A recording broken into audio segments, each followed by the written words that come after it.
Asal qizimdirdi. Qo'yib berganlar. Esla olasizmi ustozingizni? O'zi o'qituvchi. Bular ham ikkalalik ham o'qituvchi. Baribir bilganimizni qilib o'qimay bozorda ishlayveramiz dedi. Qo'lga turg'izib qo'yardilar. Davomini ertaga kelganinglar deyishdasiladilar. Tilla inson bo'lgan. Yolg'on gapirmanglar deganlar birinchi. Bitta o'quvchilar bo'lib chiqadi. Barchamizning hayotimizda qo'limizga qalam tutgan, ilk harflarni yozishni o'rgatgan, oddiy savollarimizga ham sabr bilan javob bergan ilk ustozimiz bo'ladi. Oradan ko'p yillar o'tgan bo'lsa-da, ularning ovozi, sinfda aytgan ilk so'zlari hali hamon qulog'imizda yangraydi. Poytaxt ahlidan birinchi ustozini qanday xotirlashini so'raymiz. Birinchi ustozingizni eslay olasizmi? Ha, eslay olaman. Mas'ud opa. Qanaqa so'zlari esingizda qolgan sizni? Qaysi so'zlar? Yaxshi bo'lalaring degan, odobli bola bo'linglar, o'qinglar yoshlikda degan. Yana nima degan? Hunar o'rganinglar degan. Yaxshi o'qituvchi edilar. 139-maktabda o'qiganman. Ustozimiz Sharopat opa bo'lganlar. Hammani yaxshi ko'rib, erkalab, urushmasdan yaxshi olib borardilar, yaxshi tushuntirishlar berardilar hamma o'ziga. Yosh bo'lganmiz u paytda, sho'x bo'lganmiz. O'qinglar dirdilar, anaqa o'qimaganlarda qo'liga anaqa lininka bilan urardilar. Soat fojiga bo'lgan. Endi hammasi endi o'qitganda nechta. Siz esla olasizmi ustozingizni? O'zi o'qituvchi. Bular ham ikkalalik ham o'qituvchi. O'quvchilaringizga ko'proq nima deysiz? Qanaqa maslahat berasiz? O'quvchilarimgami? Ko'proq ota-onaga ko'proq e'tibor berishini, kattalarni aytgan qilishini so'rayman. O'zimni birinchi ustozimni eslayman. Qattiq erga chekadigan odam bo'lganlar. Shunaqa nima bolalarni o'ziga jalb qila oladigan o'tkir odam bo'lganlarda, erta u paytda kitoblar kam, ertaga yetardilarda, davomini ertaga kelganinglar deyishdasilardilar.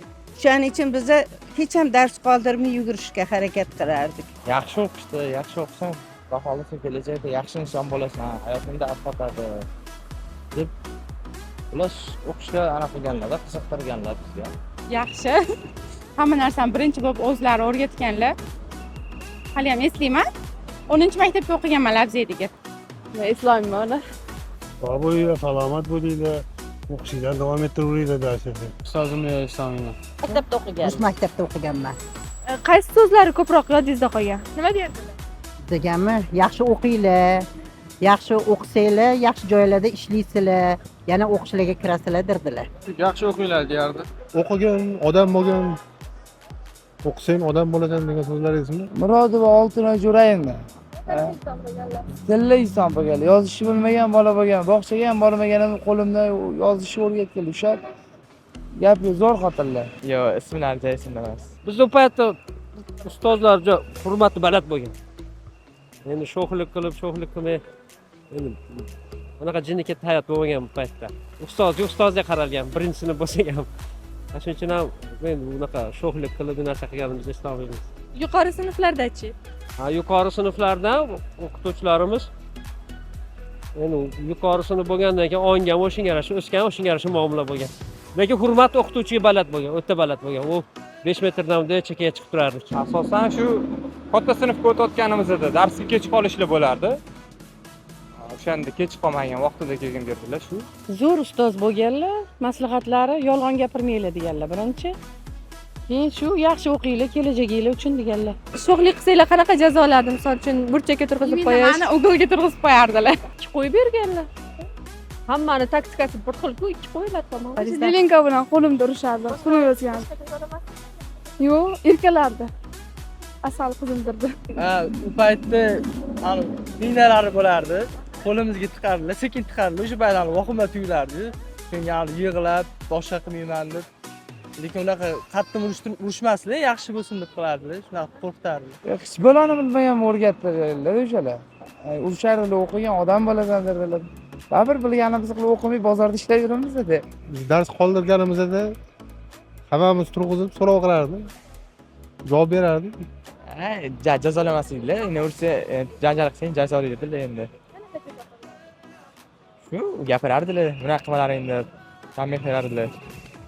Nasihat berib. Jazo berardilar. turg'izib qo'yardilar. Jazo qo'llarda kichkina bo'lganmiz, urmasdi, lekin gapirib qo'yardi.